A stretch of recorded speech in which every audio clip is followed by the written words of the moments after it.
O mercado americano segue caindo fortemente. Índice Nasdaq 100, que pega ali as 100 maiores empresas de tecnologia dos Estados Unidos, caindo quase 3% nesse momento. O S&P 500 abaixo dos 6.000 pontos, caindo 1,72%. E aí o pessoal está se perguntando, será que é uma correção de mercado? O que está acontecendo? Trata-se de uma oportunidade ou uma cilada comprar bolsa americana agora? Vamos falar sobre isso e outros assuntos nesse vídeo. Vem comigo. A você que está chegando agora, seja muito bem-vindo. Meu nome é Luan, consultor de valores imobiliários, e neste canal eu te ajudo a alcançar a liberdade financeira. E já antecipo o seguinte, essa queda aqui é uma queda de cunho especulativo. Por quê? Porque saiu uma notícia de que o aplicativo chinês DeepSeek, de inteligência artificial, teve recorde em downloads na Apple. Mas isso é suficiente para destruir completamente as empresas de tecnologia que estão investindo em inteligência artificial? Eu não vejo dessa forma. Simples downloads não dizem muita coisa, mas isso é suficiente para gerar um fluxo negativo na bolsa americana. E eu, particularmente, diante dessa situação, já fiz o meu aporte, aproveitando que o dólar está abaixo dos R$ 6 e aproveitando essa queda, aportei hoje e já trouxe isso para os membros Carteira Mirai,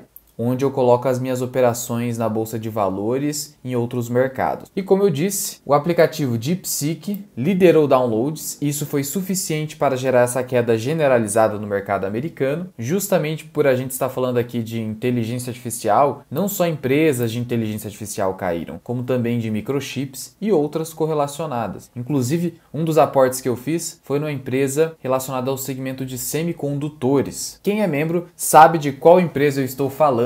Apesar dessa queda no S&P, o fundo da Vanguard, VO, está prestes a se tornar o maior ETF do mundo, o maior do planeta. Por quê? Porque ele está prestes a ultrapassar o maior de todos, que é o SPY, da State Street. Nesse momento, o VO está com 626 bilhões de dólares e o da State Street, o SPY, está com 637 bilhões. Esse aqui é muito mais antigo, só que tem uma taxa de administração maior, de 0,09%, enquanto que o VO, assim como o IVV, eles possuem a taxa de administração de 0,03%. Então, como o pessoal está, obviamente, priorizando o baixo custo, como deve ser, isso aqui já era algo previsto e inevitável em algum momento. O dólar na presente data segue em alta, mas é uma leve alta ali a 5,95, pouca coisa. O Trump, ele decidiu colocar uma série de sanções econômicas, especialmente a Colômbia. Isso gera algum impacto no mercado, porque, veja, um dos motivos de o dólar ter subido bastante no ano passado foi justamente o fato de que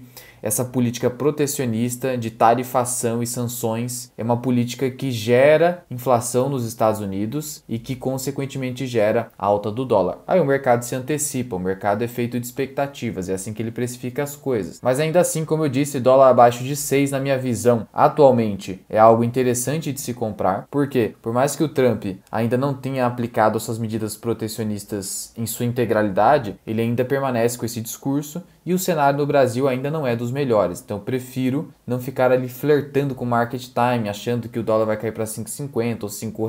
Ninguém pode prever isso. Por isso você precisa ter uma estratégia clara de alocação. E isso a gente faz na Lumen Consultoria, que é a nossa consultoria de investimentos. Se quiser conhecer, o link vai estar aqui embaixo. Em relação à bolsa brasileira, temos aí o Ibovespa na presente data subindo. É óbvio que esse dinheiro sai da bolsa americana e vai para algum lugar. No caso, indo para a bolsa brasileira. Principalmente porque o minério de ferro não está caindo tanto. Veja o que está acontecendo com o minério de ferro. Ele está aqui, nesse ano, andando aqui, próximo dos $100 a tonelada. A visão que se tem é de que commodities, no geral, podem performar bem nesse ano de 2025. E aí o Brasil é um país exportador de commodities, então pode ser favorável para o Brasil, já que o Brasil não tende a ser alvo das sanções econômicas do Trump e de tarifações pesadas. Então ele pode se beneficiar nesse sentido, porque vai ter uma demanda que não está sendo atendida por outros países que o Brasil vai poder atender. Então esse pode ser um ano interessante para as empresas exportadoras de commodities, especialmente petróleo e até minério de ferro, mas também não fique tão otimista assim, vá com calma. O interessante é você agir racionalmente, analisar o mercado de maneira racional. Temos aí o fluxo de capital que vem sendo positivo nesse mês de janeiro, justamente com essa visão. Temos aqui um novo fato relevante da Caixa de Seguridade, que segue subindo 1,15% hoje. BB Seguridade também, subindo aqui 0,5%. No ano, BB Seguridade já acumula uma alta de 4,39%, Caixa Seguridade 3,54%. E aí você já nota o seguinte, que essas empresas seguradoras estão subindo acima do normal, acima da média aqui no Brasil. E isso vem acontecendo porque o mercado espera Selic nas alturas e essas empresas se beneficiam. Grande parte do resultado delas é resultado financeiro. E isso gera no mercado uma expectativa de que o lucro líquido dessas empresas será positivamente impactado pelos juros elevados. A disponibilidade de caixa dessas empresas fica em Selic. Grande parte dessa disponibilidade vai estar ali rendendo Selic. Então, Selic em tendência de alta, o mercado espera uma tendência de alta nessas empresas e como elas possuem payouts elevados, distribuem altos dividendos, então são empresas interessantes nesse momento de juro alto e ascendente e também interessantes do ponto de vista previdenciário porque possuem payouts elevados e conseguem então distribuir muito dividendo. E aí, dependendo do preço que você paga, você consegue um dividend yield interessante. O fato relevante da Caixa Seguridade foi o seu desempenho mensal aqui de novembro de 2024 e veja que as contribuições foram de 2,3 bilhões de reais em previdência, crescimento de 24,5%, pessoal procurando previdência da Caixa. Capitalização, tivemos aí uma alta de 5,1% e no segmento securitário alta de 3%. Portanto, em todas as linhas de negócio tivemos aí alta no mês de novembro. Esse deve ser um ano de alta também para a Caixa Seguridade, como eu já disse para vocês. E nesse momento de incerteza, de juro elevado, inflação elevada, empresas seguradoras acabam também sendo procuradas, apesar de uma atividade de crédito menos intensa, justamente porque as pessoas estão com medo. Então veja, a seguradora é o tipo de empresa que realmente é anticíclica, com demanda inelástica, porque quando o juro está elevado e as incertezas são tantas, o pessoal procura seguros justamente pelas incertezas. E mesmo que não procurem, as seguradoras ganham com o resultado financeiro dos juros. E quando tudo está indo bem, quando tem prosperidade econômica, como a atividade de crédito, a atividade bancária está prosperando, isso também gera muita emissão de apólices. É o tipo de setor, o securitário, principalmente no Brasil, que não dá para faltar numa carteira previdenciária. E como eu falei, segundo o Boletim Focus, a gente tem aqui uma expectativa de Selic de pelo menos 15% e agora a expectativa é de inflação de 5,5%. E a cada publicação a expectativa vem subindo. Santander dizendo aqui que a inflação deve piorar cada vez mais, estourar o teto da meta em 2025. Esse teto vem sendo desrespeitado desde o Temer e dificilmente vai ser respeitado, já que o mercado, segundo a inflação implícita, espera aí mais de 7% de inflação. Teremos aí a primeira super quarta do ano e a expectativa obviamente é de alta da Selic. Para a Selic chegar em 15%, ela tem que ter algumas altas ainda, porque a Selic nesse momento está em 12,75%. O mercado espera já uma alta paulada de 1%, indo para 13,75%. Então 15% aí deve acontecer nas próximas reuniões. Se tiver mais 1% vai para 14,75% e depois mais 0,5% até mais 1%. Então esse é o cenário base hoje no Brasil. Diante desse cenário de inflação e juro elevado, obviamente que o governo está com piora em termos de aprovação. Segundo a pesquisa da Genial Quaest, a gente tem o seguinte, que a avaliação negativa do governo foi de 37% contra 31% em dezembro. Então a desaprovação cresceu muito, principalmente do evento Pix. Isso aqui realmente manchou muito com a imagem do governo. Mas a nova preocupação do governo é a questão dos alimentos, tanto que o governo está repetidamente dizendo, olha, a gente vai arrumar uma maneira ali de reduzir a inflação dos alimentos, porque é o que mais pesa em cima dos mais pobres. Então isso também pesa no quê? Na imagem do governo e na sua probabilidade de reeleição. O governante sempre vai olhar para isso, para a possibilidade de reeleição, e aí o que estiver atrapalhando isso, ele vai buscar tomar alguma medida. Então é provável que sim, o governo se esforce para reduzir essa inflação, não porque ele é bonzinho, mas porque isso prejudica e muito o seu principal eleitor, que é a pessoa mais pobre. De todo modo, quando a gente avalia aqui o índice preço-lucro dos principais países do mundo, a gente vê que Estados Unidos segue aí negociando a 26 vezes lucro, Índia bem cara, 24 vezes lucro, a gente tem aqui Brasil a 8 vezes com essa alta, então o Brasil já vem se aproximando agora de 10 vezes, 10 vezes a gente tem China e Itália, então o Brasil pode subir mais ainda, ok? Eu não me surpreenderia, apesar do cenário negativo, ele chegar a 130 mil pontos e negociar a 10 vezes lucro. Lembrando que não basta a subida da bolsa para esse índice aqui subir, porque se simplesmente a bolsa andar de lado, ou até cair um pouquinho, e o lucro das empresas na média cair,